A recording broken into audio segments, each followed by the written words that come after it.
चलिए चलिए बच्चों, क्वाड्रेटिक इक्वेशन का आज हम एक और क्वेश्चन लेके आए हैं। ध्यान से देखिएगा कि भी क्वेश्चन में इक्वेशन क्या दी गई है। भी पहले ये पढ़ते हैं। क्वेश्चन कह रहा है कि भी सॉल्व फॉर एक्स, किसकी वैल्यू निकालनी है बच्चों? Solve for x, bracket 4x minus 3 upon 2x plus 1 minus 10 bracket 2x plus 1 upon 4x minus 3 is equal to 3। And हमने करना क्या बच्चों इसमें? Solve for x. Solve for x का मतलब क्या हुआ कि हमने इस क्वेश्चन में x की जो वैल्यू है वो हमने बतानी है क्या होगी।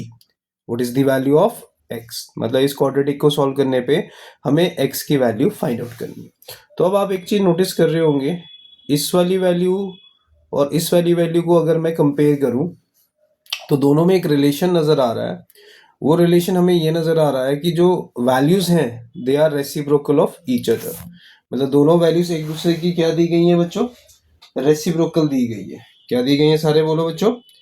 रेसिप्रोकल्स। क्या दी गई है सारे बोलो जोर से? रेसिप्रोकल।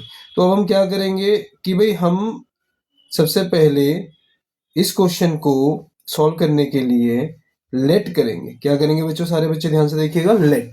लेट करने का मतलब क्या हुआ? जैसे मैंने जो फर्स्ट वाली वैल्यू है 4x minus 3 upon 2x plus 1, let us assume this is to be y। क्या अज्यूम कर लिया मैंने इस वैल्यू को? Let us assume this is to be y। तो अगर मैं बोल रहा हूं भी ये मेरे पास y है, क्या है मेरे पास? y। तो जो पहली टर्म है अगर वो y हुई तो जो दूसरी टर्म होगी वो उसका क्या है? रेसिप्रोकल है। तो रेसिप्रोकल का मतलब you can write this as 1 upon y और इज इक्वल टू क्या चल रहा है बच्चों? 3। तो बच्चों हमने क्या करा इस क्वेश्चन को सॉल्व करने के लिए, जो फर्स्ट वाली वैल्यू थी हमने उसको क्या लेट कर लिया? y। जो उसके साथ वैल्यू चल रही है वो उसका क्या चल रही है बच्चों? रेसिप्रोकल। तो जब हम रेसिप्रोकल करेंगे तो रेसिप्रोकल में वो आंसर आ जाएगा 1 अपॉन वाई। नाउ अब हमें पता है जब मैं इसका एलसीएम लूंगा तो y जो होगा वो इसका एलसीएम आ जाएगा। बिल्कुल सही है बात। अब y को y से मल्टीप्लाई करेंगे तो क्या बन जाएगा बच्चों? वाई स्क्वेयर माइनस 10 इंटू 1, 10 ही हो जाएगा। इज इक्वल टू कितना आ गया बच्चों हमारे पास? 3। अब इसके नीचे कुछ नहीं है तो क्या रख देंगे बच्चों? 1। नाउ इसको आपस में क्या कर देंगे? Cross multiply. तो जब क्रॉस मल्टीप्लाई करेंगे तो ये बनेगा y square minus 10 is equal to क्या बन जाएगा? 3y। तो ये बन गया y square minus 3y minus 10 is equal to 0। तो बच्चों ये जो हमारे पास चीज बनी है इसको हम क्या बोलेंगे? This is quadratic in terms of y। क्या बोलेंगे बच्चों? This is quadratic in terms of y। अब अगर मैं इस क्वाड्रेटिक की स्प्लिटिंग करूंगा तो एक स्प्लिटिंग बच्चों माइनस 5y बनेगी और जो दूसरी स्प्लिटिंग बनेगी वो प्लस 2y बनेगी। इज इक्वल टू क्या बन गया? 0। तो बच्चों y इसमें से पहले में से कॉमन ले लेंगे, इसमें से बच्चों 2 कॉमन ले लेंगे तो हमारे पास y के दो फैक्टर्स आ जाएंगे। एक y माइनस 5 आ जाएगा और एक बच्चों y प्लस 2 आ जाएगा एंड इक्वल टू क्या आ गया? 0।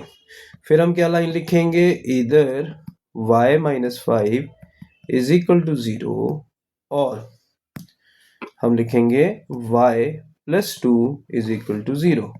So which implies y is equal to हमारा 5 आ गया और y इज इक्वल टू हमारे पास आ गया -2। तो विच इम्प्लाइज y की दो वैल्यूज आ गई। या तो y की वैल्यू क्या आ रही है बच्चों?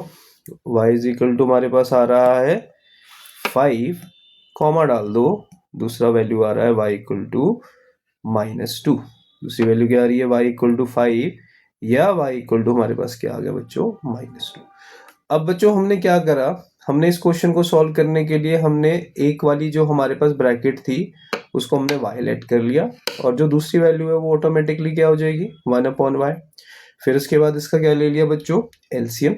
एलसीएम लेने के बाद हमारे पास y में एक क्या बन गई है? क्वाड्रेटिक। इस क्वाड्रेटिक को सॉल्व करने के लिए स्प्लिटिंग द मिडिल टर्म कर देंगे। स्प्लिटिंग द मिडिल टर्म से हमारे पास y के दो फैक्टर्स आ गए, एक फैक्टर y इक्वल टू 5 आ रहा है और एक फैक्टर y इक्वल टू -2। अब हम केस नंबर 1 डालेंगे। क्या डालेंगे केस नंबर 1 में? That is sir 4x minus 3 upon 2x plus 1 is equal to हम ले लेंगे 5। तो अगर मैं इसको क्रॉस मल्टीप्लाई करूं तो ये बन जाएगा 4x minus 3 is equal to बन जाएगा 10x प्लस 5। तो ये बन गया 4x minus 10x is equal to 5 + 3, तो -6x इज इक्वल टू बच्चों 8 आ गया। तो जो x की वैल्यू है वो आ जाएगी 8/-6। तो x की वैल्यू हमारे पास आ जाएगी 8/-6, जिसको अगर हम कटिंग करेंगे तो कटिंग करते समय लिख देंगे -4/3। माइनस का क्या लिख देंगे 4/3। तो ये तो हमारे पास आ गया केस 1। जब हमने क्या करा, जो हमारे पास वैल्यू हमने अज्यूम करी थी उस वैल्यू को हमने किसके इक्वल कर दिया, 5 के इक्वल कर दिया। तो जब हमने उसको 5 के इक्वल करा तो वहां से सॉल्व करके हमारे पास x की एक वैल्यू आ गई -4/3। अब इसी का केस नंबर हम क्या सॉल्व करेंगे बच्चों, 2।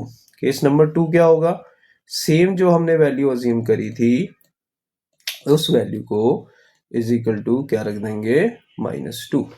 तो अगर मैं उस वैल्यू को -2 के इक्वल रख रहा हूं तो ये आंसर बन गया -4x और ये बन गया -2।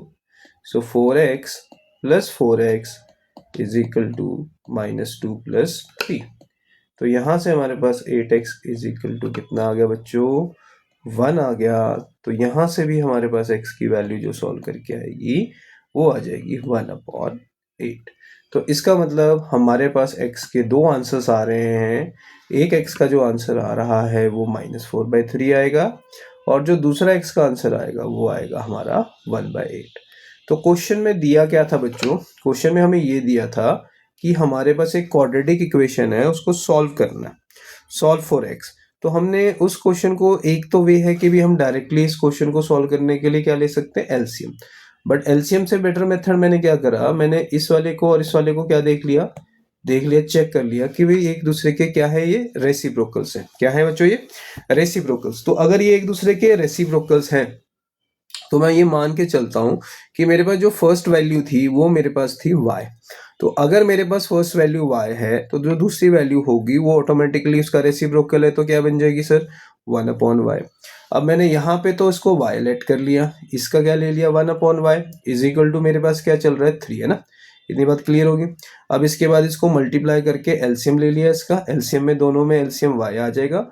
तो y into y y² -10 is equal to 3/1।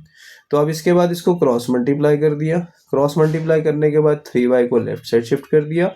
फिर ये हमारे पास एक क्वाड्रेटिक बन गई, किसकी टर्म्स में बन गई क्वाड्रेटिक बच्चों, इन टर्म्स ऑफ y। अब हमने क्या करना है, इस क्वाड्रेटिक के क्या बनाने हैं बच्चों, फैक्टराइजेशन। क्या बनानी, सारे बोलो, फैक्टराइजेशन। जब हम इसके फैक्टराइजेशन करेंगे तो फैक्टराइजेशन में हमारे पास इसके दो फैक्टर्स बनेंगे। एक फैक्टर जो बना है वो y -5 और जो दूसरा फैक्टर बना है वो y +2। फिर लाइन लिखेंगे, आइदर हमारा y -5 इक्वल टू 0 है और डाल के दूसरा y +2 इक्वल टू 0।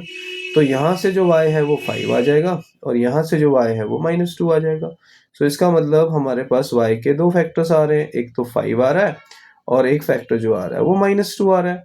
बट हमारे को क्वेश्चन में बोला गया था सॉल्व फॉर x है, मतलब हमने क्वेश्चन को x के लिए सॉल्व करना है।